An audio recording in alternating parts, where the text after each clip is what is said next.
The Society of Independent Artists was a group founded in 1960.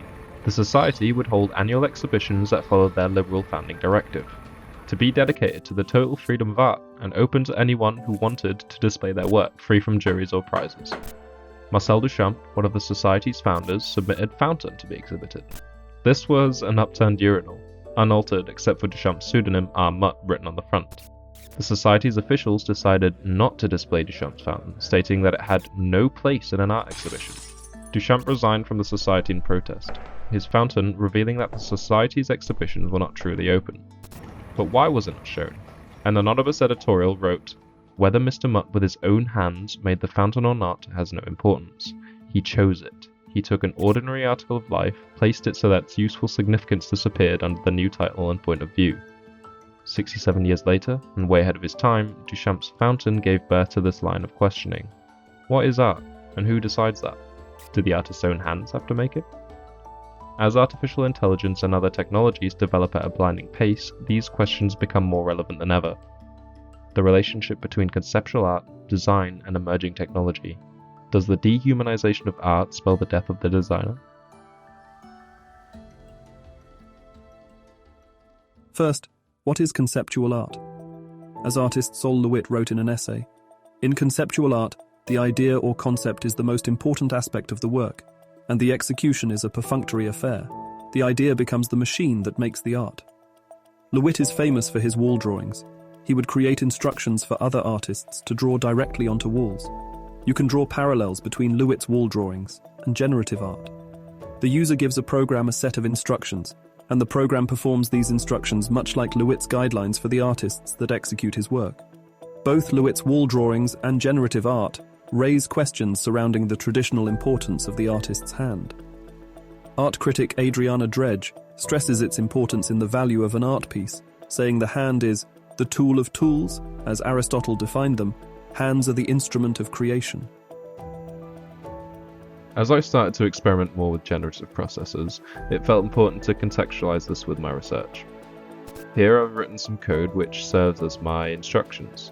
It tells the program to look at 6 different typefaces and randomly cut out parts of each letter form. So it does this 9 times to build a 3x3 grid, creating a new letter form from parts of other typefaces. And according to Type Foundry, Hoffer & Co., it can take anywhere from 4 weeks to 21 years to develop a typeface. However, using a generative process meant I could design a typeface with no prior experience from start to finish in 3 days. This would be impossible with traditional methods of type design. It raises the question, is this a new typeface or just a combination of a few fonts? Can I really present this as my work? The No to AI generated images protest on digital portfolio site ArtStation is an example of the controversy surrounding these questions. Users repeatedly posted the same anti-AI image to the site's front page. Artist Dan Eder weighed in on Twitter saying that putting something that was generated using a prompt alongside artwork that took hundreds of hours and years of experience to make is beyond disrespectful. Though LeWitt's wall drawings are similar in process to AI-generated art, there is a clear distinction between their reception, the prior being celebrated whilst there is an aversion to the latter. Art theorist Victor Bergin spoke about the perception of images in his book Situational Aesthetics, saying that it may now be said that an object becomes or fails to become a work of art in direct response of the perceiver to assume an appreciative role. In the case of LeWitt, he relinquished some of the authorship of his work by allowing others to create it, whilst ArtStation seemingly promotes the seizing of authorship over images generated using an artificial intelligence. To quote Bergin's writings, art is not a category of perceptual fields, but of role-playing.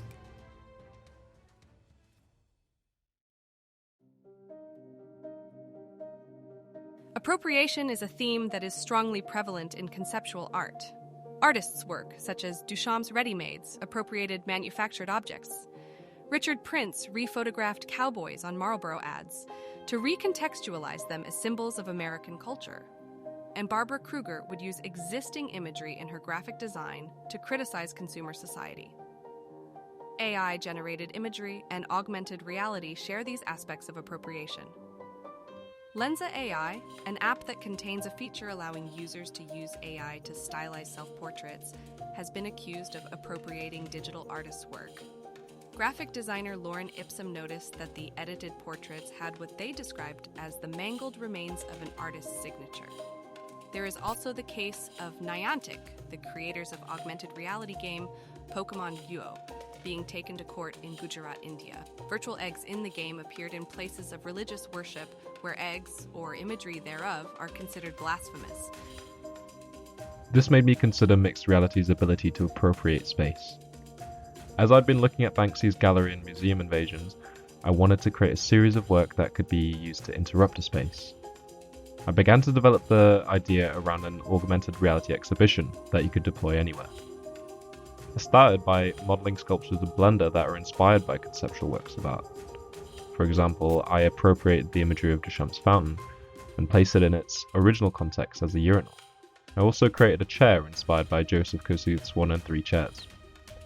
Kosuth presented 3 versions of a chair: a real one, a dictionary definition of a chair, and a photograph of a chair, prompting the audience to decide which version was the most accurate.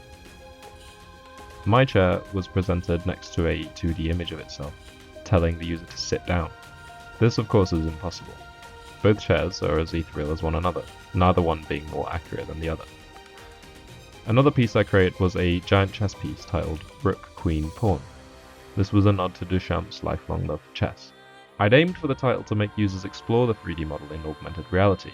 A rook is visible, but there doesn't seem to be a queen or a pawn until you look through the surface of the rook. I think of all the works I created, this was probably the most successful as a piece of conceptual art. The visual of the chess piece is unimportant, but the idea of having to break the rules to see the whole sculpture creates a dialogue around the incorporeal nature of AR as a platform for viewing art.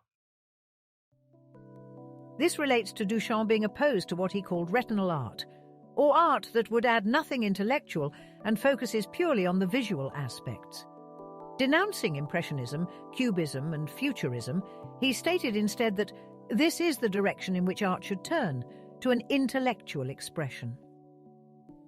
This is interesting when you consider graphic design, a creative endeavour that seems to sit in a grey area between retinal art and art that expresses an intellectual side.